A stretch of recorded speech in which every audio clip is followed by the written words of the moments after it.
Salut și bine ați venit la o ediție specială a ZF IT Generation, înregistrată la FOMO, Festival of Modern Owners, un eveniment susținut de BCR. Vă invităm deci să urmăriți pe durata acestor ediții speciale ale ZF IT Generation interviuri realizate cu participanți la acest eveniment.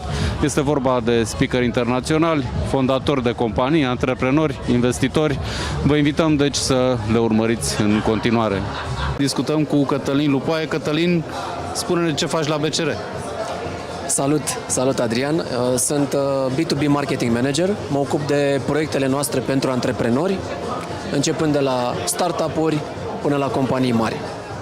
Cătălin, hai să vorbim despre FOMO, despre acest festival, un eveniment diferit, aș spune, față de ce ați mai susținut, ce ați mai realizat până acum. Povestește-ne un pic, ce ați urmărit cu el, ce înseamnă și pentru tine, până la urmă, că bănuiesc că ai fost în echipa, cum spunea Simon mai devreme pe scenă, înainte de a exista acest eveniment, cineva s-a gândit la el, a avut o idee, a fost un brainstorming și a rezultat asta. Da, ai spus foarte bine că este un festival, pentru că într-adevăr e primul festival din București în care se întâmplă în mai multe locații și e și o chestiune de învățare, pentru că cumva lucrurile acestea se întâmplă în orașele mari din Europa și din Statele Unite, astfel de festivaluri în care antreprenorii se duc în mai multe locații dintr-un oraș în timpul la 4-5 zile. Povestea acestui festival a început acum un an și ceva, când o echipă de antreprenori a venit la noi, la echipa BCR și a spus: avem această idee, vreți să ne susțineți? Decizia cred că am luat-o instant și ulterior, în mai puțin de un an, au pregătit și au făcut posibil acest festival la care vin câteva mii de oameni în aceste zile. Bănuiesc că totul a pornit de la faptul că ați văzut în piață, poate de la noua generație de antreprenori, despre care vorbim și noi destul de des la ZF, Gen Z. Ei poate privesc altfel. Mă gândesc că e cumva adaptat la... Povestește-ne un pic gândirea din spate. Da, noi antreprenori, mai ales cei din generația Z, au cu totul alte așteptări. Și chiar dacă i-au crescut digital, știu digitalul destul de bine, au nevoie de conectare. Am văzut astăzi pe scenă tineri care au pus întrebări de la 16 până la 20 și ceva de ani. Sunt curajoși, știu foarte bine ceea ce își doresc, pentru că au învățat, spre deosebire de generația noastră, despre emoții încă din școală și au nevoie de ghidaj. Cumva, evenimentele clasice pentru generația Z, evenimentele așa cum le știm noi, de business, în care se spun lecții de business, ce ai de făcut, plan, nu prea rezonează cu ei. Cu PowerPoint-uri, cu slide-uri multe? Da. Sunt foarte ușor de pierdut, pentru că attention span-ul lor, atenția lor la detalii este foarte scăzută. De altfel se și spune că atenția e doar 3 secunde în momentul acesta și mai mult chiar scade sub 3 secunde dacă ne uităm cu ce se întâmplă pe TikTok. Bun, și ce vreau să te mai întreb e ce observați, cum se raportează antreprenorii la tehnologie, la inteligența artificială, la toate mișcările pe care le vedem în industrie. E foarte interesant faptul că au firme cu profil nou. Am văzut o grămadă de firme care se ocupă de brand personal, de videographing, foarte multă creație. E ceea ce se vede de câțiva ani, acum se transformă într-un business. Toți acești influenceri online au nevoie de niște tool-uri. Și atunci ei sunt foarte deschiși și vor să le afle. Și au venit aici și au pus multe întrebări despre cum pot folosi aceste aplicații noi și AI-ul și cum pot ajunge mai ușor la publicul lor. Pentru că mulți dintre ei asta îți doresc, să-și creeze un public, iar ulterior să înceapă să vândă ceea ce dau ei către acel public. Ce impresie ai până acum? Pentru că, așa cum spuneai, acum un an a fost o idee, ați pornit-o și iată că se întâmplă. Ce ați văzut, eu știu, interacțiunile cu antreprenorii, ce ai văzut, ce au vrut să afle de la speaker? Cred că tu ai fost la mai multe sesiuni decât am reușit eu. Mi s-a părut foarte interesantă interacțiunea. Ce ai observat și tu? Ce poți să ne împărtășești? Am observat 3 lucruri. Am observat că generația are foarte mult curaj. Foarte mulți dintre ei au urcat pe scenă alături de speaker, ceva ce nu vezi la conferințele clasice. De obicei, acolo te chinui să obții 2-3 întrebări din sală și și lumea de obicei se duce în spate.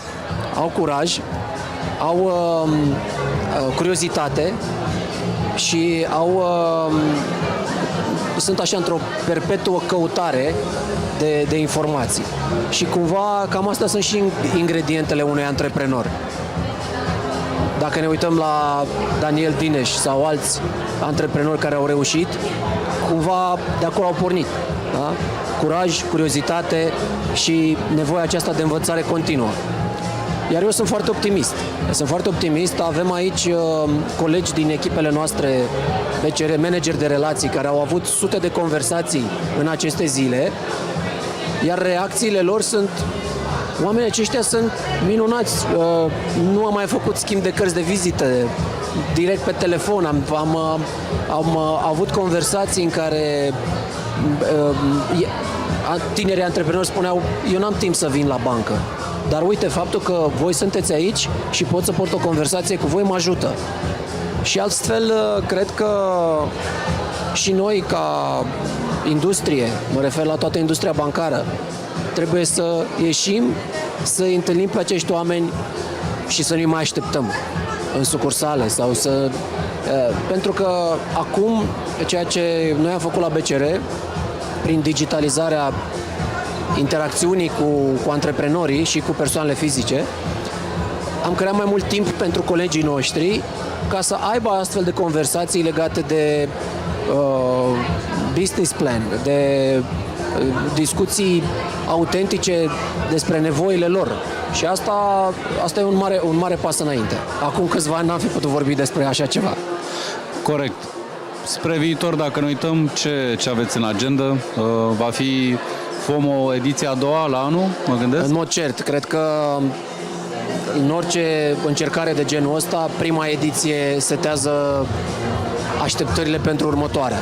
Și sunt sigur că următoarea ediție va fi și mai mare și cumva oamenii vor ști la ce să se aștepte. Dacă ne amintim de South by Southwest sau alte festivaluri mari din lume... La asta mă gândeam, să știi că e la început, e clar, FOMO, dar mi-a adus aminte de ce am văzut acolo. În Austin e un oraș întreg care e un festival. Da? În Lisabona, la Web Summit, e un oraș, un festival. În Norvegia, să nu zic, acolo e la fel. Cumva lucrurile acestea vin către noi și cred că România e pregătită, mai pregătită decât credem noi prin această generație tânără, dar nu e vorba doar de generația tânără. Aici am văzut antreprenori de toate vârstele și partea interesantă și opțiunea pe care au avut-o organizatorii de a nu vinde pachete mari de bilete către companii mari și practic biletele s-au cumpărat câte 2, câte 3, câte 4, avem în sală acei freelanceri sau antreprenori mici care au micro-întreprinderi care au venit pur și simplu pentru dezvoltarea lor personală, să afle lucruri. Deci, evenimentul va avea ediția a doua, asta e clar. Ce altceva mai poți să ne spui? Ce aveți pe agenda? Ce vă doriți să faceți în perioada următoare legat de inovație, tehnologie, antreprenoriat? Vrem să creștem foarte mult partea de conversație despre sănătatea financiară a unei companii. Și colegii noștri au o aplicație prin care pot să dea pur și simplu consiliere antreprenorilor, mai ales micro-întreprinderilor care au atât de multă nevoie. Iar în toamnă pregătim noua aplicație pentru IMM-uri de data aceasta, George Business, în care acolo va fi prima aplicație care va arăta în telefon la ce anume se uită o bancă atunci când creditează. Care sunt indicatorii? Lichiditatea, profitabilitatea, marja, fluxul de numerar. și practic vor putea vedea transparent la ce anume se uită o bancă atunci când ia decizia de a credita sau nu. Și cred că se întâmplă lucruri minunate pe zona de transparență datorită tehnologiei și digitalizării. Și cumva vom continua să avem aceste conversații în care colegii noștri vor ieși din sucursală în astfel de evenimente să discute cu antreprenorii. Mulțumesc, Cătălin, cu siguranță mai ne vom intersecta în perioada următoare și mai schimbăm idei și ne mai povestești despre ce faceți. Mulțumesc pentru discuția de azi. Mulțumesc pentru invitație. Continuăm seria interviurilor de aici, de la FOMO, Festival of Modern Owners, și discutăm în continuare cu Dain Walker. Thank you for joining us. Thank you so much for having me, man. Appreciate it. So, first of all, let's start with the start. Please say a few words about you. Sure. Yeah, so I built a social media platform where we have almost 1 million followers between Instagram and YouTube. And I started producing content. And the first evolution of my business was a content creation agency for the first year. But then I pivoted into brand identity. So now we have a team of 36 employees in Sydney, Australia. And we full-time build brand identity systems for celebrities, personal brands, and companies. And then we have a few other things that I'm launching that I can't yet talk about. We have a podcast called the Agency Podcast, and I am an author. I have a book called The 90-Day Brand Plan. Great. Now that it's all clear, please share with us some of the ideas you are going to present here on the stage for those who are going to miss it and are just going to watch this show. I think when it comes down to business, there's really only 5 things that can build any type of business. So if you're making personal brand content, you're a creator or you're an entrepreneur or you're launching a tech, SaaS, AI startup, whatever the case is, business really comes down to 5 things. Number 1 is have a clear, definitive, objective goal. Like, what are you doing? Like, get crystal clear on what exactly you want to create. Don't play it by year. Don't guess it. Don't see how it goes. Pick a plan, commit. Number 2 is you want to make sure that there's a bit of a roadmap. So you want to figure out, okay, if I'm going to build this, what are the actions I can take today, tomorrow, next week, next month, next year? Like, try to plan out at least 90 days of activity. Like, these are the things I'm going to do every day, every morning, midday, evening, and night for the next 90 days. And next is raising your standards. So, like, expect more from yourself. You know, put yourself in a situation of discomfort. Push beyond what you think is normal. The most dangerous thing an entrepreneur can do is be normal. And how can you achieve that? What's the recipe for that? Okay, so like I think if you want to raise your standards, it's all about putting yourself into a situation where every day you're challenging yourself to become more, think more. Like, in business, you have to have a winner's mindset. And to have a winner's mindset, you can't, be like most people. Most people go, well, I'm going to do this someday. But someday isn't on the calendar. Yeah. All you have is now, all you have is today.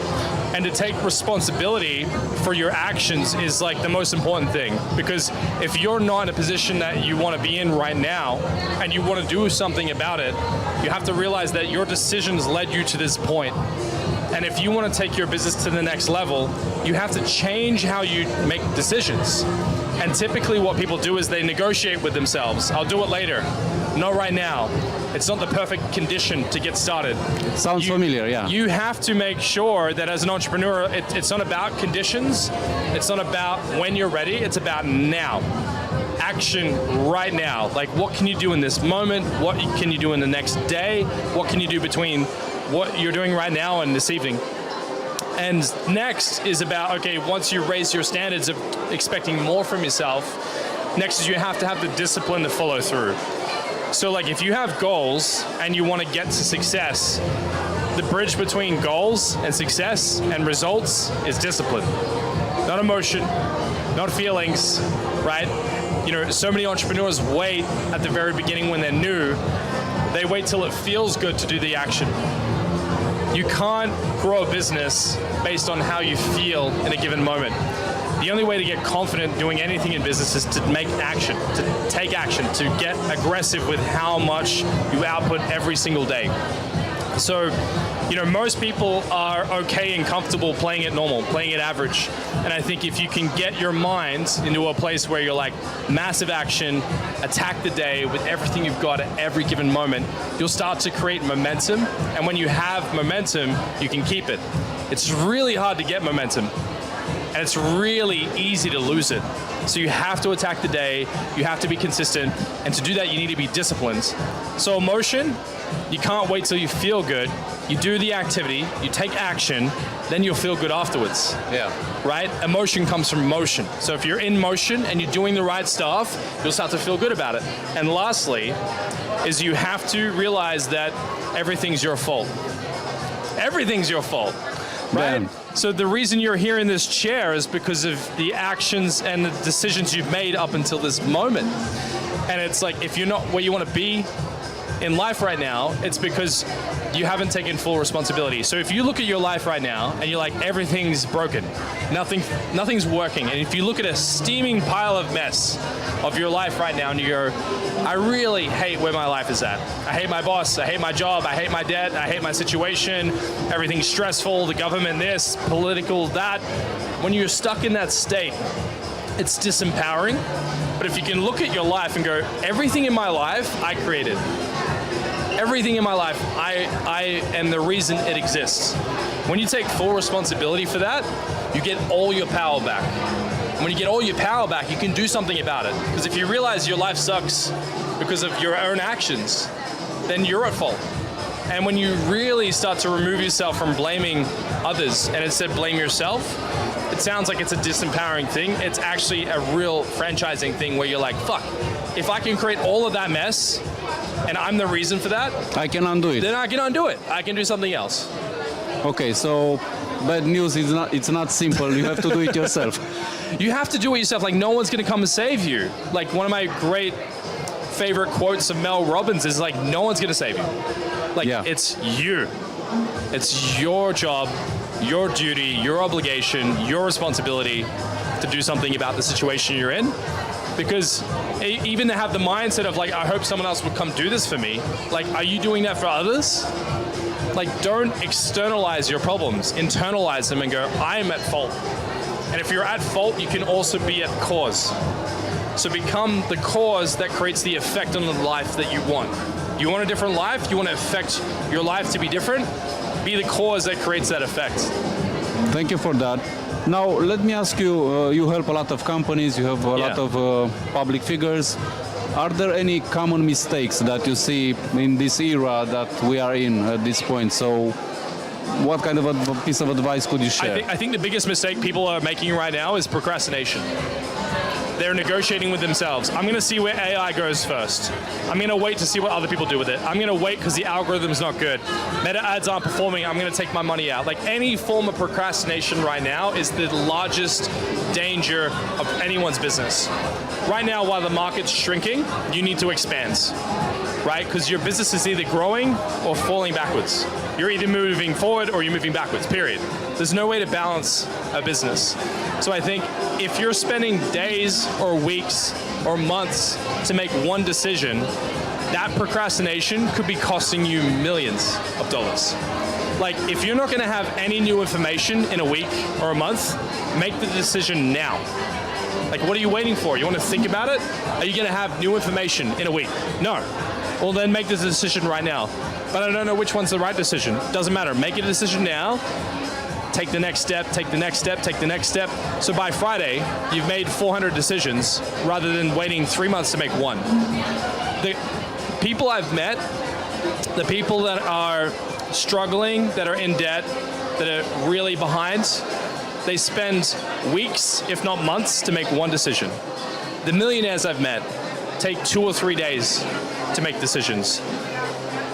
The few billionaires I've met make instantaneous decisions. And I've seen this over thousands of situations, and I've worked with maybe 3,000 or 4,000 businesses at this point. The billionaires will make a decision on the spot, on the call, move on. Millionaires, 2 or 3 days. People that are broke, 2 or 3 weeks, at least. So I've noticed that there's a correlation between how wealthy someone is and how fast they can make decisions. Even if they're the wrong decision, they make them quickly because they know that they then have the power to undo them. Because in business, everything for the most part is a two-way door. If you're like, I'm scared to make content, well, go and make some content. And if you don't like it, come back. It's a two-way door, right? So a lot of people want to wait for the perfect condition to start. Don't wait for the perfect condition to start. Walk through the door, take the action. If you don't like it, come back through the door at any given point. But what you realize is once you're through that door and you're making content or you're taking action in your business, you start to get momentum. And once you got momentum, it starts to feel good. And that's the point, is to get your business in motion. Okay, so stop waiting. I want to ask you about the future and what do you expect or what do you envision? We see a lot of questions about what's AI going to do, a lot of content created with AI, fake content, let's say. Right. What do you see? What do you expect? How do you see the future? Are you worried? Are you enthusiastic? How do you see it? I'm both all at once. I'm extremely terrified and also simultaneously really excited. And I think that to be good in business is to be able to run 2 or 3 parallel thoughts at the same time. I call it walking and chewing gum. If you can think about the worst case scenario and simultaneously walk through the best case scenario and play both cards at the same time, that's what it takes to be good in business. So when you're asking yourself this question, and a lot of people are asking this question right now, like, where is AI going? What's going to happen with it? What's going to happen next? Shift that energy into yourself, right? That's an external situation. Ask yourself the same question, but put yourself in place of AI. What am I going to do? What action am I going to take next? How do I make sure that I'm compounding my efforts now? So rather than waiting for the market to do something, and instead you go, well, what am I going to do about it right now, at this second, at this moment? So right now, what my team are doing with AI is we're really playing with it. Like, we're testing it in every department. We're testing it at every level of our business. Everything from sales to automation to time tracking to copywriting to idea generation. We're not good at it yet, but we're implementing it at every level of the business. Even though my team is scared, even though they're fearful of their jobs, we have this concept in our team where we call it mud mapping. So mud mapping is, we don't have a GPS system on AI yet and how it works in business. It's new for everyone. Everyone's at the infancy of integrating AI into their business, for the most part. And when you can start to go, well, let's just mud map it. We don't know what's going to work yet, but let's get a napkin out, get a crayon out, let's just start playing with it and see what we can learn. And in the period of like 2 or 3 weeks, our original idea has completely evolved into a new idea, and that's probably going to change again in 3 weeks' time. So rather than spending all this time trying to get the perfect concepts, start playing with the tools. Start learning how to use the screwdriver. Start learning how to use the wrench. Start learning how to use prompts. Start learning how to figure out how you can make this work for your business. Because while you're sitting and waiting and thinking about it, someone else is going out there and building a business. And the power of AI, if you're running a small business and you have 2 or 3 employees, using AI, you can now match the same workload of maybe 6 to 10 employees with a 2 or 3 people operation. When in history has a small business owner had the ability to have the output of 10 employees for the budget of 2 or 3? I think that it's tremendously exciting for anyone trying to get started, anyone trying to bootstrap a business. Like, right now is like the golden era of business. Great, thank you for sharing this. Yeah. And my final question is, how was Bucharest and FOMO, this event for you? Man, FOMO, the team here are amazing. The people here are beautiful. I feel like out of every city I've been in, you know, I've been in Latin America, I've been across the States, I've been all throughout Europe. There's something special in Romania, and I think that you guys have a heritage here of some really hard times. And I think the hard times in the years past have created some really strong people, and I'm seeing extreme amounts of creativity, extreme volumes of like optimism and trying to do good to reconstitute how you guys want your society here to run. Bucharest is a beautiful city, it's rich in heritage, and I think that even though the past is dark, what you guys are creating right now is exciting. I can feel it in the room. People are optimistic, they're scared, but they're doing it anyway. And I think that there's a magic in a nation that has tension mixed with optimism, mixed with creativity. It's a really good foundation for innovation. Thank you so much for your kind words and thank you for the discussion, Dain, Thank and you so looking much. forward to see you again. Thank you so much, man. I appreciate it. Pleasure to you. meet you. Bye. Aceasta a fost ediția de astăzi a ZF IT Generation, înregistrată la FOMO, Festival of Modern Owners, un eveniment susținut de BCR. Vă mulțumim pentru că ne-ați urmărit. La revedere!